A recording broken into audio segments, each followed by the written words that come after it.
Y participan dos IES en este momento, el IES Estanislao Maldonado, que es de donde surge el proyecto, el IES Juan Manuel Chavarría, están estudiantes de secundaria del Instituto FASTA, no sé si hay alguien de superior de turismo de ahí del FASTA. Bien, bienvenidos al proyecto. Y lo que vamos a hacer en esta etapa inicial, me presento, soy la licenciada Patricia Roldán, yo soy bióloga y trabajo en carrera del profesorado de Educación Secundaria en Biología y el profesorado de Educación Secundaria en Química. En ambos profesorados llevo el espacio curricular denominado Didáctica de las Ciencias Naturales. Y bajo esa denominación es que me voy a permitir hacer un reduccionismo de la biología, poder comentar, digamos, qué es lo que refiere en este espacio esto de las plantas, de los animales, porque ustedes no están viendo en este momento animales autóctonos, ¿sí? Pero en su momento los hubo. Si nos remitimos a la historia, más o menos hace 164 años que ha sido creado este espacio, se llamaba la Alameda, ¿sí? Hoy continúa con ese nombre, pero el nombre original es Paseo General Octaviano Navajo, ¿sí? Fue creado en, como les dije, 1859, en febrero. En esta área central, ¿sí?, donde está el templete, estaba la corona, ¿sí?, de la Virgen. Cuando se cumplieron los 100 años de la coronación, se la colocó allí. Alrededor, ¿sí?, antiguamente esto formaba una laguna. ¿De dónde provenía esa agua? De la bajada del arroyo Tala. ¿Sí? Nosotros lo conocemos como río, pero si nos miramos un poquito la bibliografía de agua, sabemos que desde la limnología es un arroyo, ¿sí? Entonces pasa el agua de manera subterránea. Por eso cuando reorganizaron en el 2015 este espacio, decidieron poner, ¿sí?, ahí en el área central una serie de maquinarias para que haya riego, ¿sí? Tras las 9:30 se abren estos aspersores. Bien, lo que tenemos aquí entonces es alrededor, ¿sí?, en el área esta que delimita este paseo, tenemos eucaliptos, ¿sí? Si ustedes los observan, la idea es primero observar, ¿sí? Observemos, están situados, ¿sí?, alrededor. Antes eran en mayor número, cuando se reimplantaron otras especies, se pudieron agregar algunas herbáceas, se pudo agregar el piso de césped. Esto genera una evapotranspiración de los vegetales que a su vez genera fresco, ¿sí? Ese fresco que ustedes dicen, me voy a la plaza porque está lindo, es cierto, ese proceso de evapotranspiración genera en las áreas donde está, digamos, debajo de la copa de los árboles, genera esa sensación de frescura. Recuerden que este año hemos sufrido las olas más altas de calor, ¿sí? Y ustedes aquí en estos espacios pueden venir a refrigerarse, ¿no? Otras especies autóctonas muy típicas del Valle Central, no solo de Catamarca, sino también de las provincias de Tucumán, de Salta, los valles calchaquíes, es por ejemplo este ejemplar que tenemos acá al frente, nomás lo podemos mirar un poquito, ¿sí? Es un biscote, se llama. en biología tenemos un nombre vulgar, ¿sí? Que es el nombre más conocido. Cada provincia tiene un nombre y el nombre científico sería Acacia visco. Bigote, Acacia visco. Si nosotros nos fijamos, las hojas son pequeñas. Cuando la hoja reduce más su tamaño, significa que transpira menos. Por eso hay que reservar ese fenómeno de evapotranspiración debajo del árbol. Los frutos son volátiles, por eso nosotros generalmente los vamos a encontrar, cuando es la época de floración, los vamos a encontrar diseminados en el piso, ¿no? Luego tenemos estos ejemplares de palmeras, que están bastante elevados. Esto, si bien no genera sombra, no genera frescura, pero sí es típico y ha quedado acá, sin duda son ejemplares añosos también.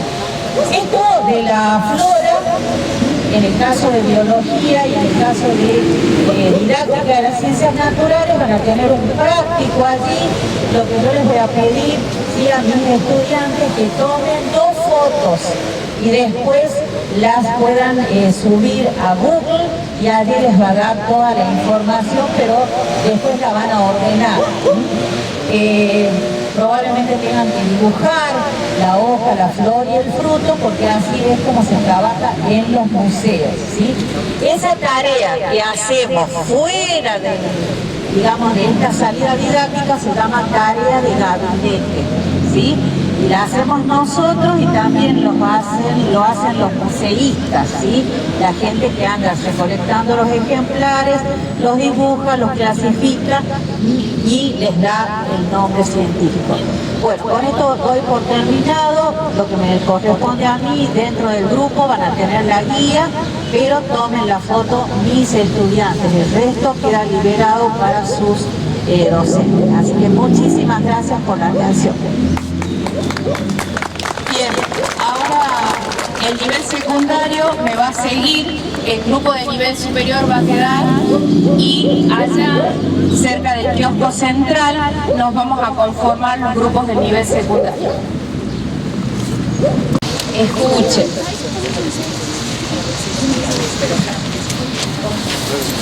Hola chicos, hoy vamos a hacer un recorrido para recordar todas las obras históricas que hizo Luis Carabatti. Luis Carabatti nació en Italia en 1802 y llegó a Catamarca como inmigrante. Él va a ayudar a quien era gobernador para entonces, Octaviano Navarro, a impulsar todas estas obras para embellecer Catamarca y a reconocer muchas de las obras que están actualmente, como es el caso de la Alameda o Paseo General Octaviano Navarro. Bueno chicos, a ver si me pueden escuchar un momentito. La historia, como todos sabemos, es el estudio del pasado, pero también es el estudio del presente. Lo que nosotros ayer hicimos ya es parte de nuestra historia.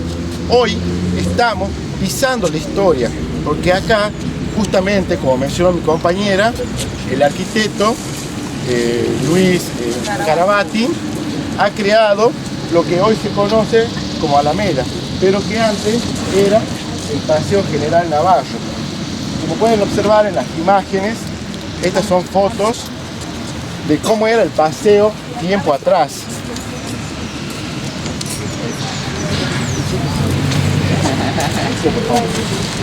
El Paseo General Navarro fue inaugurado el 3 de febrero de 1859. Acá había un gran lago, el cual se alimentaba por el río del Tala. Este gran lago artificial que había acá en este lugar cumplía una función, y esa función era justamente... En este caso vamos a trabajar con las obras de Carabatti partiendo desde el Paseo General Navarro, para que puedan ver cómo se conjuga el trabajo de profesores de química, de profesores en historia, de profesores en matemáticas, es decir, todas las áreas en conjunto para ser tratadas y trabajadas. No vamos con ellos porque ellos tienen detalles por áreas cosa que nosotros vamos a intentar que desaparezca esas definiciones por regiones, ¿sí? Y nos vamos a integrar desde turismo, porque el turismo tiene las técnicas, tiene incorporadas las técnicas de animación de los grupos para cuando trabajamos, así que nosotros de historia, biología o matemática estamos aprendiendo de ellos para poder trabajar en terreno, que no es lo mismo que trabajar en el aula, porque son técnicas específicas. Y Martina, que es profesora de historia graduada en el Instituto Maldonés, va a trabajar la parte histórica para poder interpretar lo que estamos mirando en este momento. Está acompañada por Agustín, que todavía es estudiante de la carrera del Instituto Maldonés, por el Caballero, que es todavía estudiante en química, y acá tenemos la bióloga. Nosotros tenemos el privilegio de llevarla con nosotros, y creo que por acá matemáticas, todas las profesoras especialistas en matemáticas, y vamos a ver si esas fronteras que tenemos podemos atravesarla y podemos trabajar todos en conjunto. Por eso nos vamos a alejar. Martina, vamos a ir al punto aquel para que ellos puedan observar, porque ese punto es el equidistante para que podamos tener, una vez que el Caballero genere la técnica para poder trabajar con el grupo. De Escuela 2030 lo que quiere hacer es promover espacios, ¿sí?, donde las disciplinas, como bien decía la profesora Andreo, se diluyan.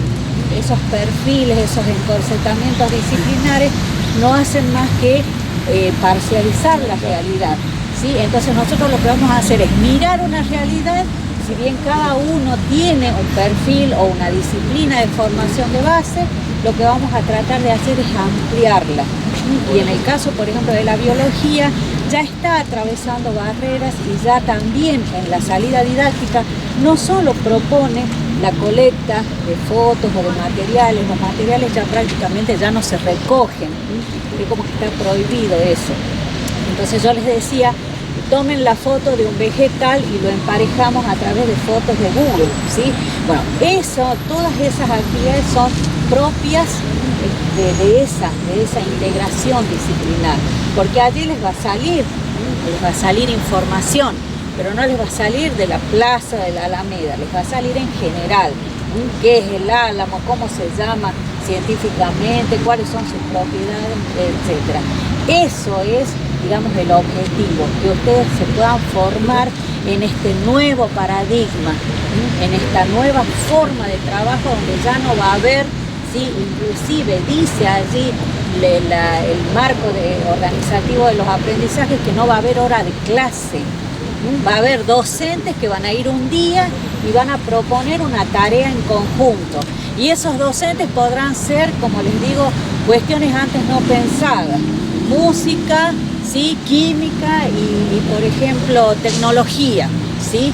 Y ustedes van a decir, ¿qué hacemos con eso? Entonces, nos plantamos en una realidad, la atravesamos por esas ciencias de las cuales somos profesionales y las miramos. La biología hoy, en las salidas de campo, como les decía, ya también se pregunta cómo es la emoción. Yo les decía a los chicos míos, yo les digo míos, ¿sí?, les decía, ojo, activen los otros órganos de los sentidos. ¿Qué escuchó? ¿Cómo se sintió? Había elementos artificiales, había elementos naturales, y eso no me pertenece a la biología, por ejemplo. Entonces, tener estas miradas implica poder vivenciarlas nosotros para recién llevarlas a cabo, ¿sí? Así que bueno, vamos, comenzamos. Rama Merced Q, Valle Viejo y la Merced. ¿Conocen más o menos lo que es la plaza esta? Sí. Ah, bien. O sea, históricamente siempre fue un centro neurálgico social. Desde los 90, desde los 1900 más o menos, ya que funcionó lo que fue el lago acá antes. A los alrededores tenemos las escuelas, la ENE número 1, principalmente fue que le llaman la industrial ahora, que fue en los 60, es una escuela muy importante, es preuniversitaria. A sus alrededores, por ejemplo, en aquella esquina tenemos aquí la sociedad italiana, que adquirió su tierra en 1965 más o menos, y siempre fue un lugar donde la sociedad se juntó en varias ocasiones. Ya en el 2006 se creó un salón de fiesta de uso múltiple, donde también se utiliza para eventos sociales y privados. Lo que tenemos acá es el carrusel, que en 1890, más o menos, por la familia Moya, lo trajeron y funcionó hasta el 2002. Luego, en la remodelación que se hizo, hubo como una encuesta de los vecinos para ver qué traían de nuevo en lo que es la Alameda. Lo primero que dijeron fue un carrusel que fue traído de Italia, y bueno, ahí verán que es hermoso y está genial. Si vamos caminando de a poquito, vamos viendo lo que es todo.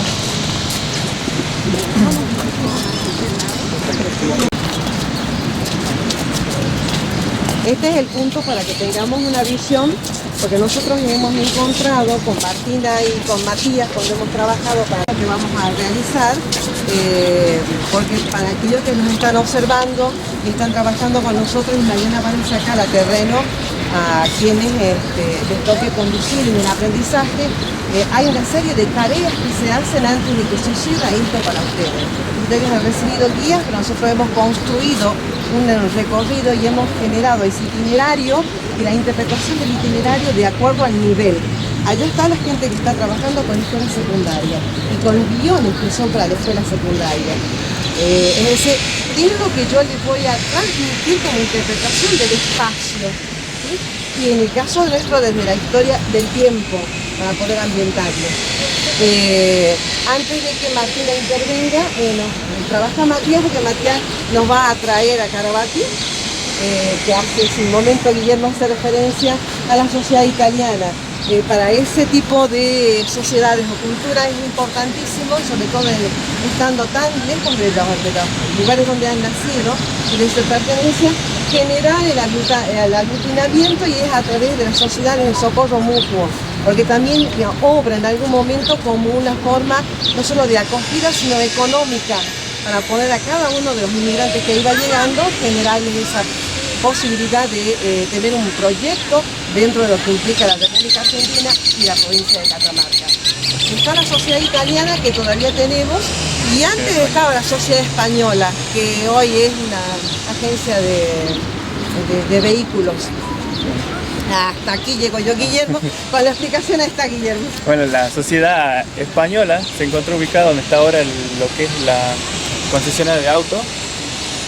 Bueno, fue un centro político importante en su tiempo, y también funcionó como restaurante hasta el 2009, y en ese lugar ocurrió un hecho político, digamos, como vergonzoso, no sé cómo lo verían ustedes, que en el 2003 vino el candidato a presidente Kirchner con Cristina, y ahí fue donde fue la famosa que le tiraron el huevazo acá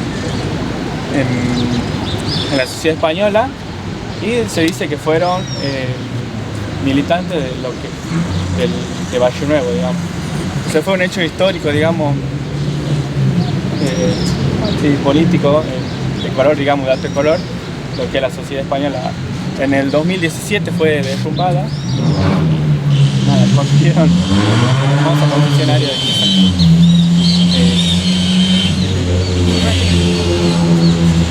Buenos días a todos. Mi nombre es Matías Reynoso, soy alumno de cuarto año de la carrera de profesorado de historia.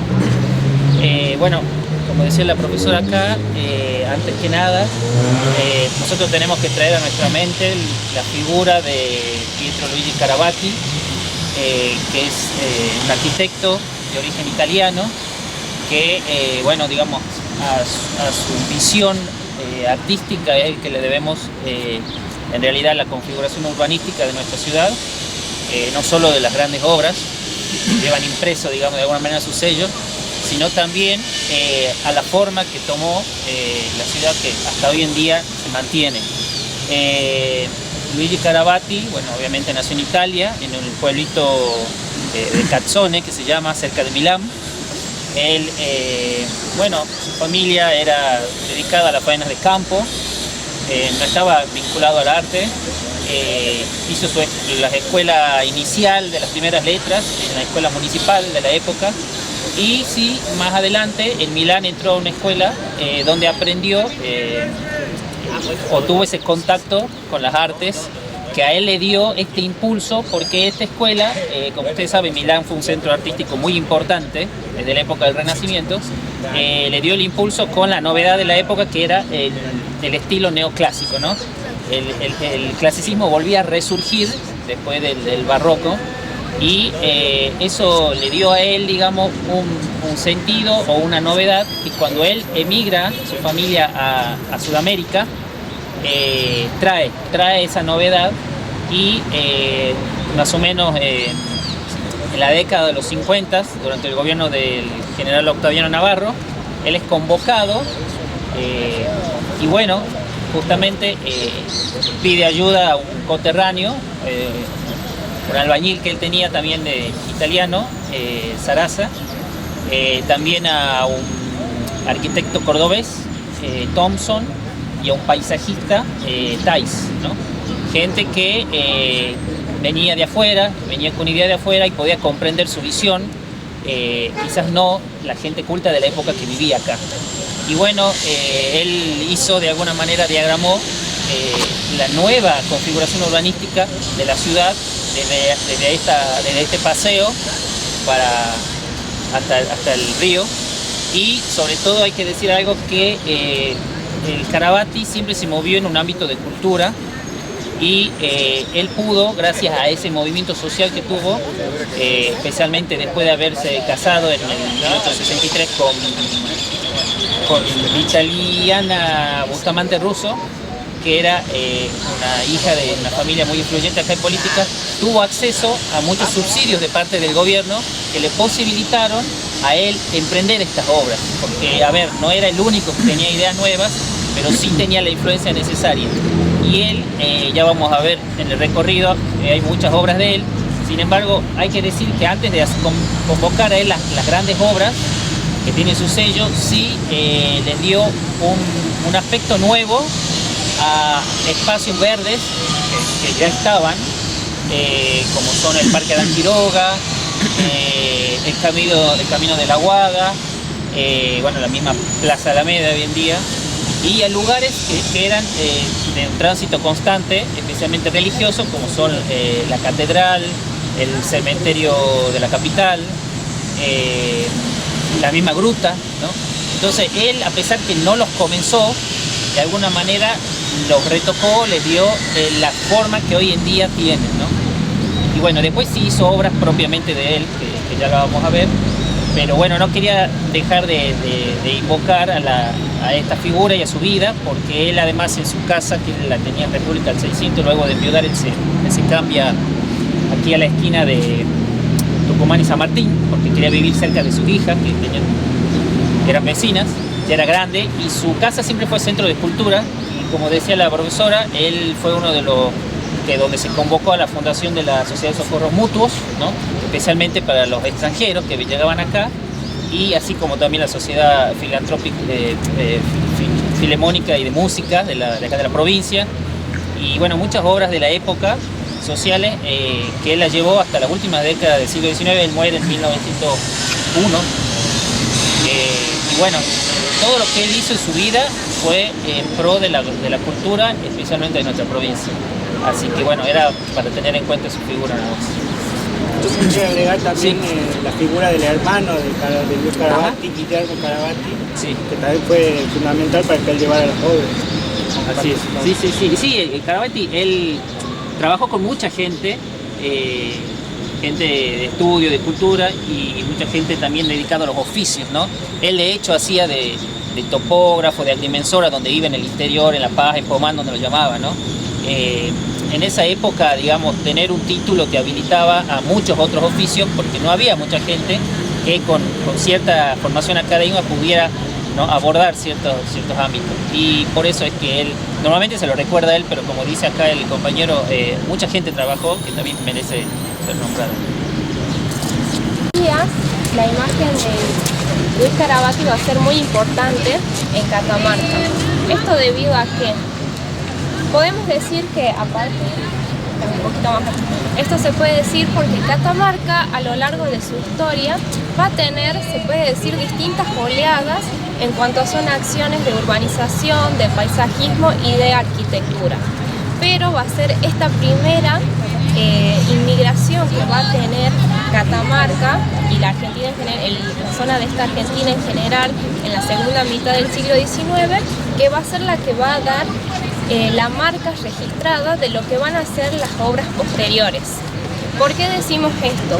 Luis Carabati va a tener una formación que va a estar influenciada por el neoclásico de líneas claras y sobrias, es decir, su arquitectura va a ser tratadista o académica. Esto quiere decir que él va a traer conceptos de arquitectos como lo fueron Serlio, Vitruvio, León de Alberdi, Palladio. Él va a traer estos conceptos y además va a traer su propia impronta y nos va a marcar lo que será la ciudad de San Fernando del Valle de Catamarca hoy. No son solamente edificios construidos, sino que él le va a dar un nuevo sentido a la ciudad, le va a dar una nueva dimensión histórica, una nueva organización y le va a dar una integridad, tanto ambiental como espacial y temporal. Esa es la importancia que va a tener el arquitecto en lo que es Catamarca. Por ejemplo, en este lugar que nos ubicamos hoy, esta va a ser su primera obra. Esto lo podemos también ver, por ejemplo, en unas fotos que trajimos aquí de la época, para que lo puedan ver. Espero que la puedan apreciar. Aquí vemos, ¿qué es lo que podemos ver? A ver si alguno me puede ayudar. Laguna. Bien, una laguna. Es decir, que todo esto que vemos hoy en día parquizado o con una fuente y demás, era la represa o el conservorio de agua, como bien explicaron al principio. Esta obra va a estar aprobada por la Cámara de Diputados mucho tiempo antes. Va a haber un decreto para hacer este reservorio de agua, ya con el gobernador Segura, pero no se va a realizar. Recién, cuando está el gobernador Octaviano Navarro, esto se va a llevar a cabo y Carabati va a rediseñar todos los diseños y la arquitectura de este lugar. Y lo va a hacer en forma de trazado de damero. ¿Qué quiere decir esto? El damero es lo que permite, es una planificación urbana que permite que las cuadras se hagan y las calles en ángulos de 90 grados. Esto permite que las cuadras sean rectangulares. Es por eso que nuestra ciudad tiene esa forma. Por otro lado, lo que vemos en la foto son mujeres que van paseando, caminando.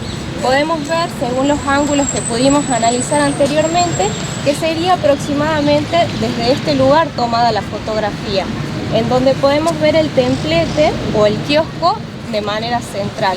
Y lo que daríamos la espalda hoy en día lo que sería la ENET 1. Este lugar, como aquí vemos, siempre va a ser un lugar de participación comunitaria, es decir, de convocatoria, donde la gente va a venir a pasear, a caminar, donde había también paseos en botes, siempre va a atraer a la comunidad. Hasta el día de hoy va a tener una gran reunión, sobre todo cuando son las fiestas populares. Este lugar va a tener solamente 2 pasarelas, que van a ser aquí y allá, y 4 salidas. Las demás salidas o accesos que vemos hoy en día van a ser agregados posteriormente, en donde podemos ver los rasgos de la arquitectura propia, italianizante, renacentista, neoclásica, la vemos en lo que es el templete. Ahí vemos que es un prisma de 8 lados con columnas que hacen un arco de medio punto, y este está ornamentado con una piedra tallada en el centro. Bien. Arriba tenemos la cornisa, que es en forma de balcón con distintos copetes. Va a haber un tiempo en que se le va a poner un techo a este kiosco, pero luego, para finalmente poder apreciar la arquitectura original, esto va a ser levantado. Este kiosco templete va a ser utilizado para las bandas musicales que ofrecían distintas melodías a los paseantes y bueno, con el correr del tiempo esto se va a seguir conservando. Bien, podemos ir entonces a la otra parada.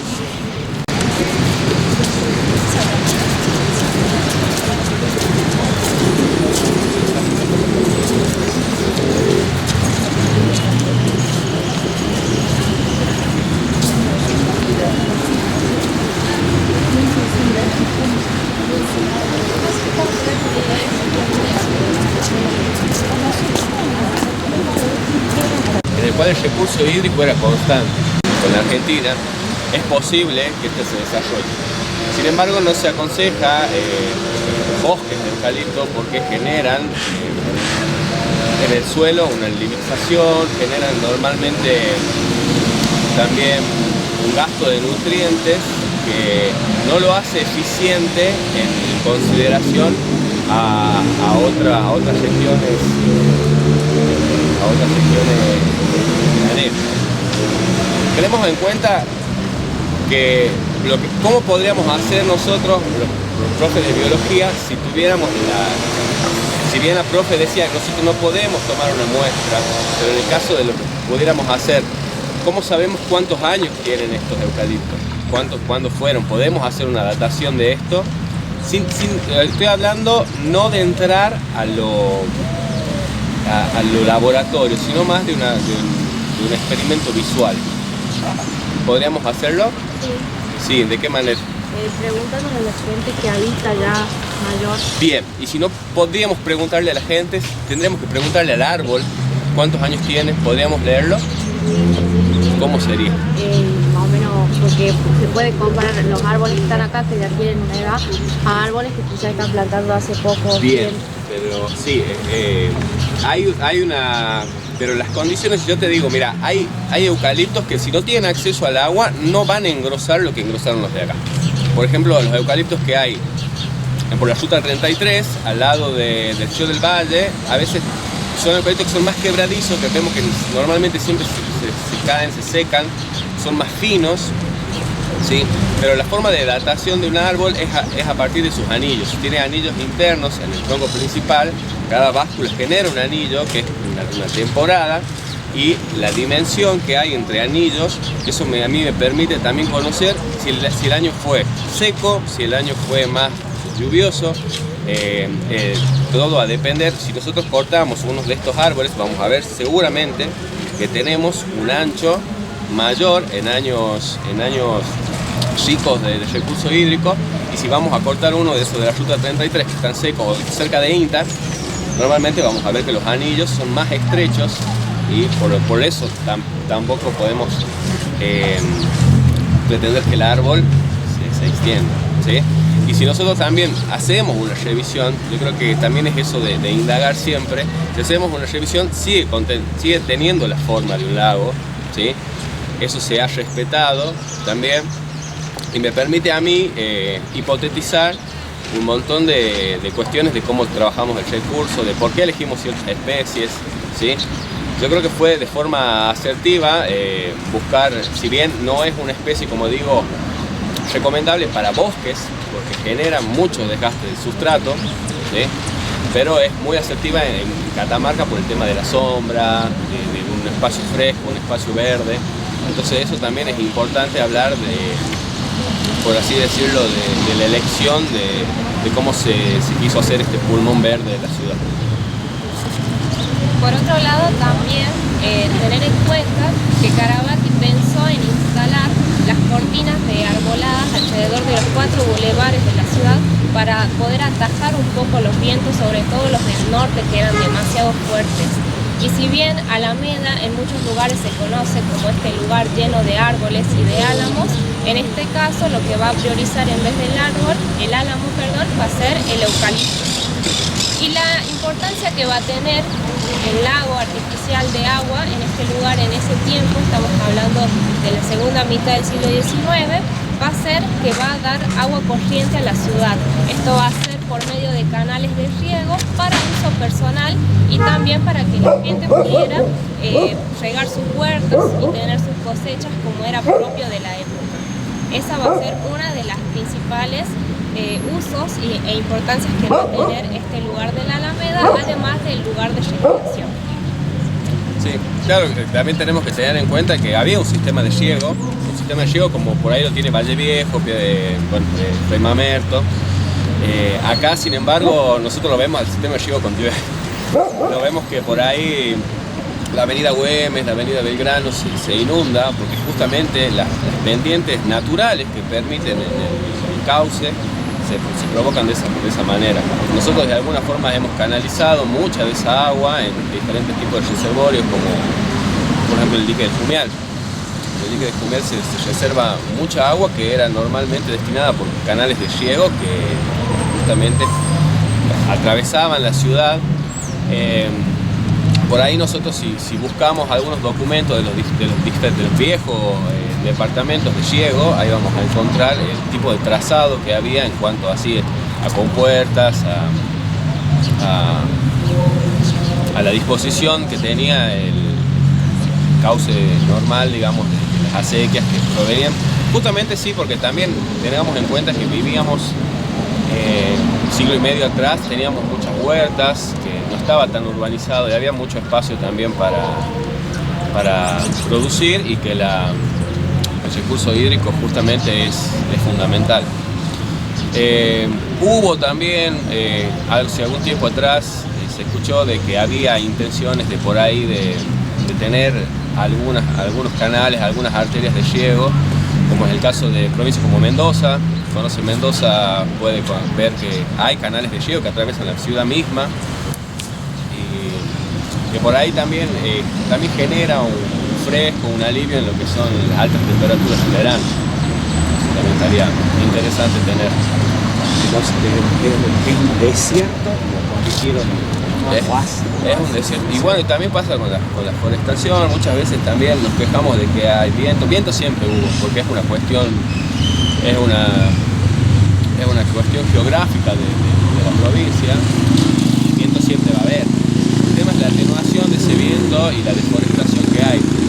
Nosotros si vamos de abajo para arriba, o de arriba para abajo, vamos a generar, en cuanto a especies, te digo, si vamos acortando las especies superiores, deforestando los nativos como quebracho, algarrobo, generan una cortina de viento. Pero si nosotros no tenemos esa cortina de viento, ataca al arbusto, y el arbusto hacia la hierba, y eso va generando una erosión y el compactamiento del suelo empieza a desmoronarse. Por eso hay más tierra. Por eso cada vez hay más tierra. Ese es el problema. Porque el viento siempre va a haber. El problema es que evitemos tanto polvo, porque el polvo va a ser el que nos va a llevar a ciertos problemas respiratorios, inclusive a posteriori.